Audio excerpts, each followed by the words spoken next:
من يرد الله به خيرا يفقهه في الدين. الحمد لله رب العالمين، والصلاة والسلام على رسوله الكريم وعلى آله وصحبه وآل بيته أجمعين. وبعد، فقد قال النبي صلى الله عليه وسلم: دعه لا يتحدث الناس أن محمدا يقتل أصحابه، أو كما قال صلى الله عليه وسلم. Dear brothers in Islam, Assalamu alaikum wa rahmatullahi wa barakatuh. Just a few days ago, I spoke that the beloved Prophet of Allah, Muhammad sallallahu alayhi wa sallam, didn't allow Hazrat Umar radiyallahu ta'ala anhu to kill Abdullah ibn Ubay ibn Salul, who was the head of the hypocrites at the age of the beloved Prophet sallallahu alayhi wa sallam, while he was deserving killings after killings. Hence the beloved Prophet sallallahu alayhi wa sallam said: مَعَاذَ اللَّهِ أَن يَتَحَدَّثَ النَّاسِ أَنِّي أَقْتُلُ أَصْحَابِي، أو كما قال صلى الله عليه وسلم. Hazrat Allama Nawawi rahimahullah, who is the Sharih, the one who wrote commentaries on the ahadith of Muslim Sharif, he wrote some historic sentences in the light of these sentences, which are historic, far-sighted, which are mercy for the entire ummah, especially, and for the entire humanity also. He wrote: فيه ما كان عليه صلى الله عليه وسلم من الحلم. In this, the tolerance of the Prophet صلى الله عليه وسلم is stated.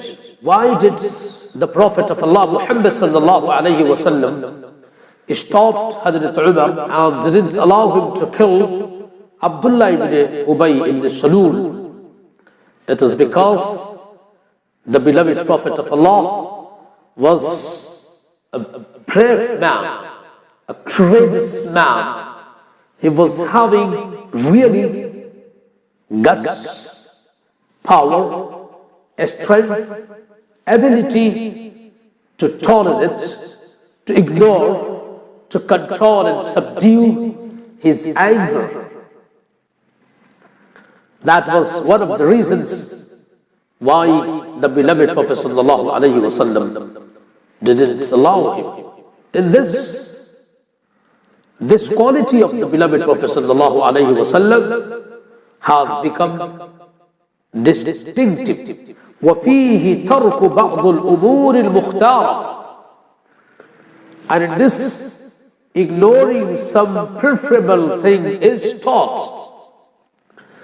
This action of the beloved Prophet sallallahu alayhi wa sallam gives the message to the entire ummah that sometimes we feel some things better, we feel that some things are good, virtuous, we should do that, but we should not do that because of some mصلحت, because of some great causes. وَالصَّبْرِ عَلَى بَعْضِ الْمَفَاسِدِ. And in this, bearing some evils is mentioned. This action of the beloved Prophet sallallahu alayhi wa sallam also gives the message that sometimes we have to tolerate some evils. Why? Because if we don't tolerate these evils, other evils will rise, will come as the result of the lack of tolerance, and these evils will be more severe than the evils which we couldn't tolerate and we stood against them. He said, خوفا من أن يترتب على ذلك مفسدة أعظم منه. We will ignore, overcome, tolerate some evils only because if we don't tolerate, other evils will rise, will exist in the ummah, in the society, which will be more severe than those which we couldn't tolerate. We stood against them. We wanted to rectify them. We wanted to do something against them. Now, the problems which have risen are not under control. This is very important sentence of Hazrat Allama Nawawi rahimahullah. والصبر على بعض المفاسد خوفا من أن يترتب على ذلك مفسدة أعظم منه. I'm repeating that. والصبر على بعض المفاسد خوفا من أن يترتب على ذلك مفسدة أعظم منه. والصبر على بعض المفاسد خوفا من أن يترتب على ذلك مفسدة أعظم منه. And his bearing some evils is mentioned because of the fear that any other evil may take place as their result, which will be more severe than them. This is one of the reasons. This is one of the wisdoms why the beloved Prophet of Allah didn't allow Hazrat Umar to kill the person who was really deserving killings after killings. He further said, وَكَانَ صَلَّى اللَّهُ عَلَيْهِ وَسَلَّمْ يَتَأَلَّفُ النَّاسَ وَيَصْبِرُ عَلَى جَفَاءِ الْأَرْضِ وَالْمُنَافِقِينَ وَغَيْرِهِمْ. And the beloved Prophet of Allah, Muhammad sallallahu alayhi wa sallam, was making people familiar and tolerating the rudeness, the roughness of the Bedouins, hypocrites, and so on. It was the permanent action of the beloved Prophet sallallahu alayhi wa sallam. It was the habit of the beloved Prophet sallallahu alayhi wa sallam that he was tolerating the people, even the people who were coming from urban areas. They were getting rude. They were showing rude attitudes to the shan, to the glory of the beloved Prophet sallallahu alaihi wasallam. And hypocrites, they were continuously creating mental aziyat, mental inconvenience, disturbance. They were creating chaos, anarchy, and so many things against Islam. But the beloved Prophet sallallahu alaihi wasallam was tolerating all these things. Why? Hazrat Allama Nawawi rahimahullah said, لِتَقْوَى شَوْكَةُ الْمُسْلِمِينَ, so that the power of the Muslims can be strengthened. It means that had the beloved Prophet sallallahu alaihi wasallam not tolerated these things and have taken revenge from them, the shawkat, the dignity, the power, the honor of Islam would have not been strong. So to make the power, the dignity, the glory of Islam, the beloved Prophet sallallahu alaihi wasallam was ignoring these small things, minor evils. وَتَتِمَّ دَعْوَةُ الْإِسْلَامِ, and the invitation which he came with from Allah subhanahu wa ta'ala to invite the people to Islam, that noble task can be completed. So he wanted to work, he wanted to invite the people to Allah subhanahu wa ta'ala in a calm, in a peaceful manner. Therefore he was ignoring these minor evils in the sight of the beloved Prophet sallallahu alaihi wasallam, the rudeness of the people towards him, the bad, rude, insulting attitude towards him were minor things, minor evils in comparison to the stop of the spread of Islam. وَتَتِمُّ دعوة الإسلام, and the invitation to Islam can complete.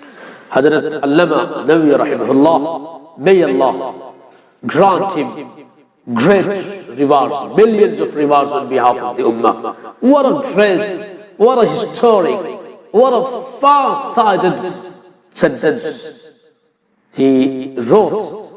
وَيَتَمَكَّنُ الْإِيمَانُ بِالْقُلُوبِ الْمُؤَلَّفَةِ.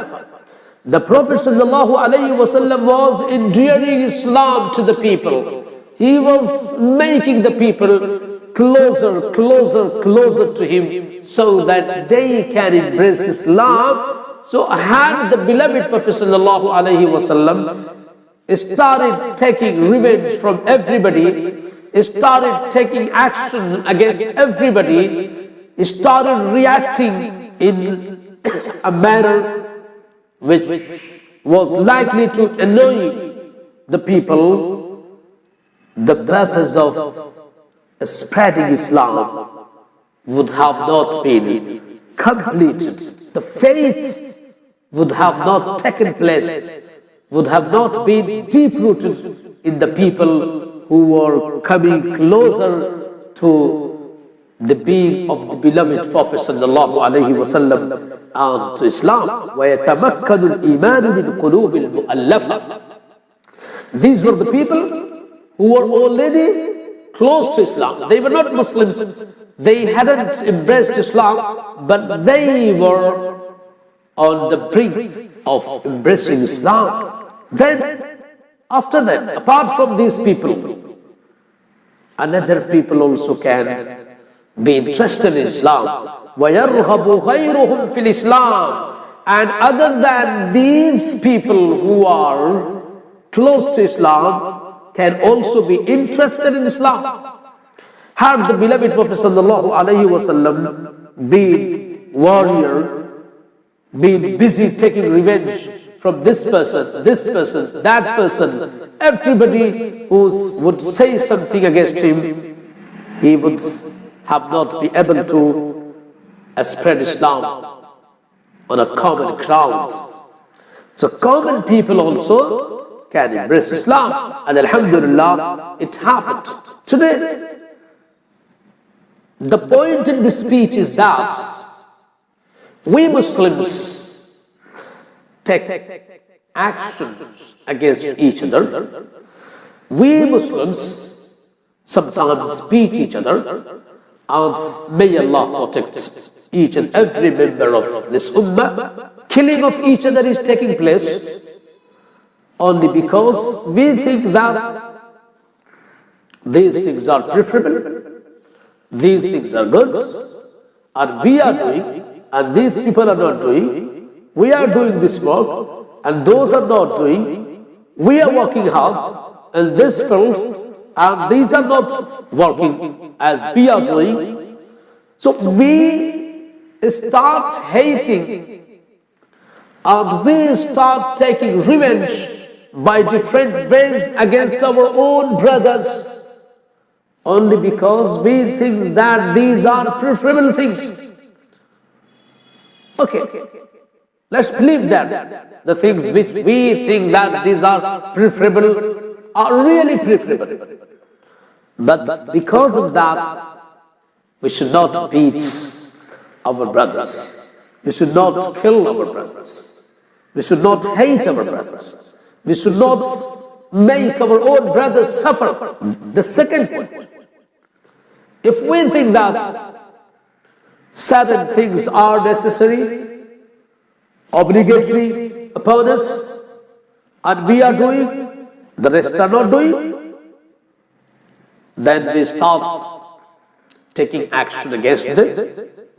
We take these steps which create, which causes another evils. And the evils which come, which rise later, are worse than the things which were not done by the other and which were not avoided by the other. The fries or wajibat which we think that these are wajibat and they were not doing, so they were doing wrong, they were committing evils, so we wanted to stop them by beating them. May Allah prohibit, may Allah protect by killing them. Then the chaos, the anarchy, and may Allah protect the anger of Allah subhanahu wa ta'ala, the wrath of Allah subhanahu wa ta'ala. This is worse than the actions which we wanted to stop. So in every sphere of life we have to think that the evils which we are trying to control and we want to stop, and for that we want to beat our brothers, for that we want to do something very, very severe against our own brothers. If we do this, other evils will tackle us, which we will not be able to control, and that will be ever persisting. We should not do that. The last point, that if we do all these things, then the invitation to Islam will be disturbed. People will be alienated. People will have hatred. People will be fed up with Islam. People will say that these people are fighting, these people are killing each other, these people are abusing each other. They are not peaceful. They are not in harmony with each other because of their Islam. So how can we be? Islam is not good religion. So that will be not good. We will not be happy with that.